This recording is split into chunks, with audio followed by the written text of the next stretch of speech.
একটু বিড়িটা করা ছিল। একটা বিড়ি খেতে পারিস না? এতদিনে কি বাল শিখলি? হ্যাঁ, আমার দোষ নাকি? বিড়িটাই তো করা। কি বিড়ি মরা? আমি তো প্রতিদিনই খাই, কই আমার তো হয় না। তোর না, তোরও হয় দেখ গিয়ে, তুই বুঝতে পারিস না। না, তোর দ্বারা বিড়ি খাওয়া হবে না, আমাকেই শিখাতে হবে দেখছি।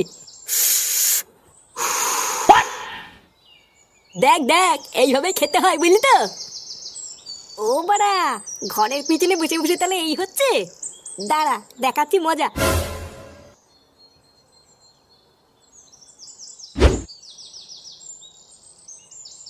বাবা, ও বাবা, এই কি হয়েছে রে? তাড়াতাড়ি এদিকে আসো। কি হয়েছে রে? কি ষাঁড়ের মতন তো চিল্লাচ্ছিস কেন? আমার সাথে একটু ঘরের পিছনে চলো তো। কি ঘরের পিছনে? কেন হঠাৎ ঘরের পিছনে যাবো কেন? আরে চলোই না, একটা জিনিস দেখাবো। উফ, এ তো মহাজালা।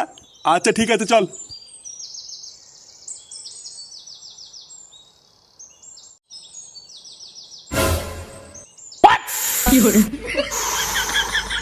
এই দেখো, আমার কথা তো আর বিশ্বাস করো না, এবার নিজের চোখেই দেখো।